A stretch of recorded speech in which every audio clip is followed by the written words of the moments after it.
अगर मैं आपसे कहूं कि एक बार ये इमेज देखिए, अरे ये भारत के अंदर घुसे हुए वो बांग्लादेशी हैं जो भारत के अंदर आकर काफी खतरनाक ड्रग्स को सप्लाई करते थे। आज इन्हीं माफिया और इन्हीं ड्रग्स माफिया को इंडियन आर्मी बीएसएफ के जवान ने भाई साहब दौड़ा दौड़ा कर पीटा है। और पीटा नहीं बल्कि दो को तो टपका दिया है, और टपकाने के बाद बांग्लादेश को प्यार से सौंप दिया, लीजिए आपकी अमानत। लेकिन सवाल ये उठता है कि आखिरकार ऐसा हुआ क्यों? और जो ये ड्रग्स माफिया सोच रहे थे कि बांग्लादेश से हम आराम से भारत के अंदर इस ड्रग्स को सप्लाई कर लेंगे और करोड़ों अरबों का धंधा करेंगे, वो सब अब ठप हो चुका है। लेकिन सवाल उठता है कि अचानक ही कैसे? हाँ, क्योंकि अगर आप देखने की कोशिश करोगे तो हाल फिलहाल ये ड्रग्स का सप्लाई भारत के अंदर बांग्लादेश के माध्यम से किया जाता था। कैसे किया जाता था, क्यों किया जाता था, क्या भारत की सेना इतनी कम है कि उनको रोक नहीं पाती थी? इन सब के पीछे भी कुछ रीजन है जो अभी आप सुनकर हैरान हो जाओगे। देखो यार, जो बांग्लादेश वाले थे ना, वो भारत से क्या मांगते थे? भारत से मांगते थे गौ मांस, गाय, भैंस, ये सारी चीजें भारत से मांगा करते थे और उसके बदले वो लोग भारत को ड्रग्स सप्लाई किया करते थे। और ये जो ड्रग्स सप्लाई था, ये काफी खतरनाक ड्रग्स था। ये नॉर्मल चरस, गांजा, ये सब नॉर्मल नहीं, ये सब नहीं, खतरनाक वाले ड्रग्स। और तमिलनाडु के अंदर अगर आप देखोगे, विजय थालापति बने ना, तो उन्होंने एक नशा केंद्र भी बनाया है जहां पर ये सारी चीजें छुड़वाई जाएंगी। उनको भी पता है कि इन सब चीजों पर अभी कोई ध्यान नहीं दे रहा, लोग केवल रोड बनवा रहे हैं, ये करा रहे हैं, वो करा रहे हैं। अरे वो सब ठीक है, लेकिन अगर सब नशेड़ी ही बन जाएंगे तो किसी काम का नहीं। भारत के अंदर युवा ज्यादा होने से कोई मतलब नहीं रहेगा अगर युवा नशीला हो जाएगा। तो इस पर भी ध्यान देने के लिए भारतीय सरकार ने कुछ किया है। जैसे कि बंगाल के अंदर जैसे बीजेपी की सरकार बनी है, तब से बीजेपी ने बांग्लादेशियों को रोकने की कोशिश की है। अब बांग्लादेशी भारत के अंदर आकर यही सारी चीजें सप्लाई करते थे, वो चीजें अब ठप हो चुकी हैं और बांग्लादेशी इसीलिए बहुरा रहे हैं। बहुरा इसलिए रहे हैं क्योंकि यार करोड़ों अरबों का ये धंधा चलता था कि बांग्लादेश से यहाँ पर सप्लाई करना है ड्रग्स। अगर वो एक बैग रुक जाएगा तो उन लोग के अंदर खलबली तो मचेगी ना। अरे एक ठो बांग्लादेशी आ रहा था ट्रक लेकर, कह रहा था दिल्ली उड़ाने जा रहा हूँ, दिल्ली उड़ा दूंगा। सोच कर देख लीजिए, इतना उन लोग का माथा खराब हो चुका है। बांग्लादेश के अंदर बांग्लादेश का जो सांसद है वो अपने खुद पार्लियामेंट में खड़े होकर कह रहा था कि अगर बीजेपी आ गई बंगाल में ना तो बहुत बड़ी दिक्कत हो जाएगी बांग्लादेश के लिए। अब सोच कर देख लीजिए कितना बड़ा वहां पर अफरा तफरी मचा। जब से बांग्लादेश के अंदर यह अफरा तफरी मची है, तब से भारत के जो बीएसएफ के जवान हैं और काफी अन्य आर्मी लोग हैं, वो वेस्ट बंगाल के अंदर काफी ज्यादा मात्रा में तैनात हैं, क्योंकि इन सबको एक ही बैग रोका जाएगा, धीरे धीरे रोका जाएगा, तो वो भी अपना कहीं ना कहीं सुराख बना लेंगे। अब देखो कैसे वो सुराख बना लेंगे, लेकिन उससे पहले अगर आप ये सोचते हो कि आप हमसे कहीं और भी कनेक्ट हो सको, तो आपके लिए यार व्हाट्सएप चैनल बना दिया है। अरे जिस नाम से यूट्यूब चैनल डियर गुरु है ना, उसी नाम से ही हमने आपके लिए डियर गुरु नाम व्हाट्सएप चैनल बना दिया है। जानते हो अगर आप इसे फॉलो कर लोगे तो क्या होगा? अरे भाई साहब, आपको सारी जानकारियां समेट कर एक व्हाट्सएप चैनल पर मिल जाएंगी। और मैंने आपको बताया भी था कि यार इस व्हाट्सएप चैनल से लोगों को कितना फायदा हो रहा है ना, कि कुछ लोगों की देखकर जल रही है, उन लोगों ने इसे डिलीट करा दिया था, क्योंकि सारी जानकारियां जब यहीं मिल जा रही थी तो किसी को कहीं और जाना नहीं पड़ रहा था, दूसरे का नुकसान हो रहा था, क्योंकि दूसरे को पैसे कमाने को नहीं मिल रहे थे।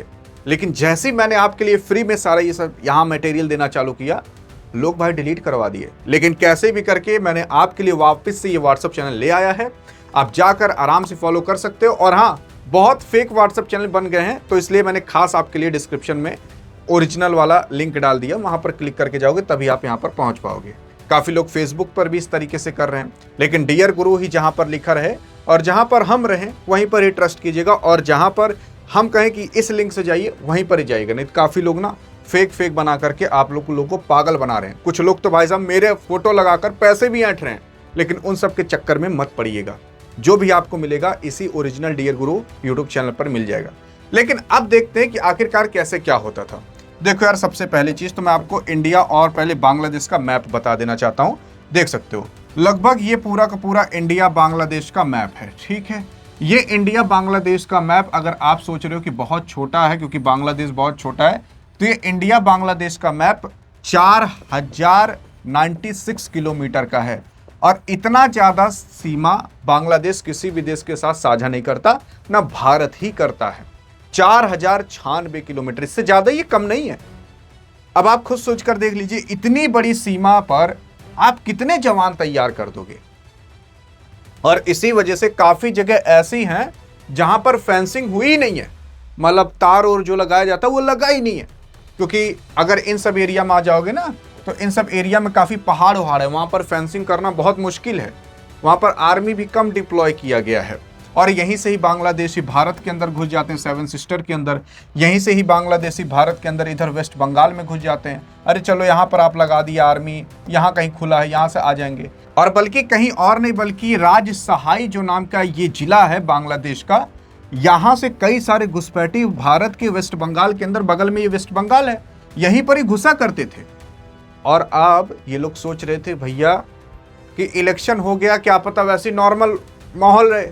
लेकिन बीजेपी ने पहले ही कह दिया था कि हमारी पहली प्रायोरिटी रहेगी कि बांग्लादेशियों को भगाना। तो बांग्लादेशी यहाँ पर ड्रग सप्लाई वापस जारी किए, लेकिन उसके बाद भाई साहब खदेड़ लिए बीएसएफ वाले। और जो बांग्लादेशी भारत के अंदर घुसे थे और जो वापस भागने की कोशिश कर रहे थे ना, वो लोग यार वापस भागते भागते भारत के बीएसएफ पर अटैक भी कर दिए। तब भारत के बीएसएफ वालों का मूड सनक गया, धाए धाए चला दी गोली, और उनकी नहीं निकली बोली। तो वहीं पर ही 2 आतंकी ढेर हो चुके थे, और मतलब वो 2 मर गए। और जब उनसे पूछा गया, अस्पताल ले जाया गया, तो उन्होंने खुद बताया कि हम बांग्लादेश से हैं, ऐसा ऐसा काम करते थे और बाकी तमाम चीजें। और उसके बाद जो दोनों मर गए, उन लोग को सौंप दिया गया बांग्लादेश, लो हमने तुम्हारे 2 ठो मार दिया, कहा कि ऐसा काम ये करते थे। उनके कोई जवाब ही नहीं उन लोग के पास कि भाई साहब आपने क्यों मारा। तो ये तमाम चीजें थी, वही तमाम चीजें यहां पर लिखी हुई हैं, आप आराम से समझ सकते हो।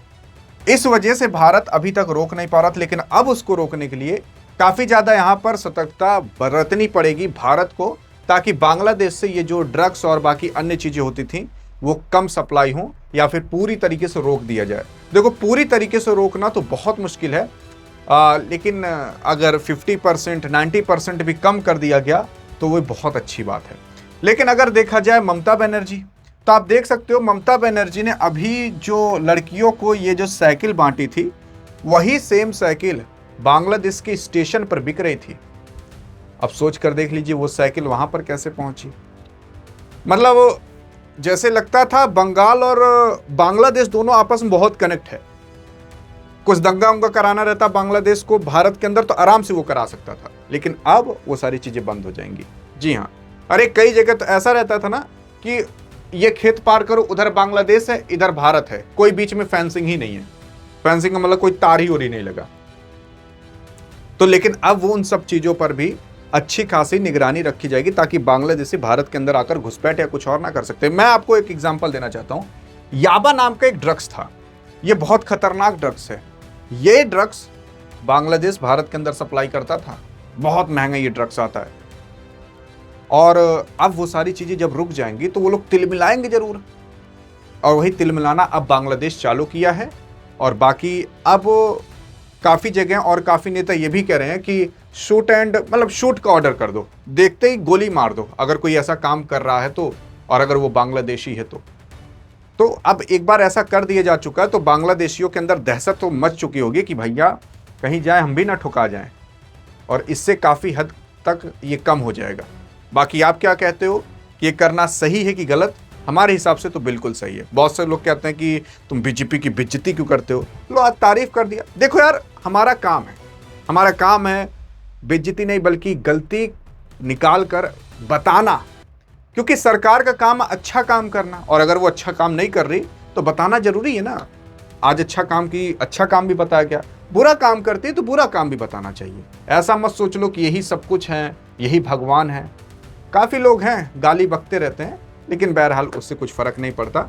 अधिक जानकारी चाहिए तो इस वीडियो में मिलते हैं, तब तक लिए जय हिंद जय भारत।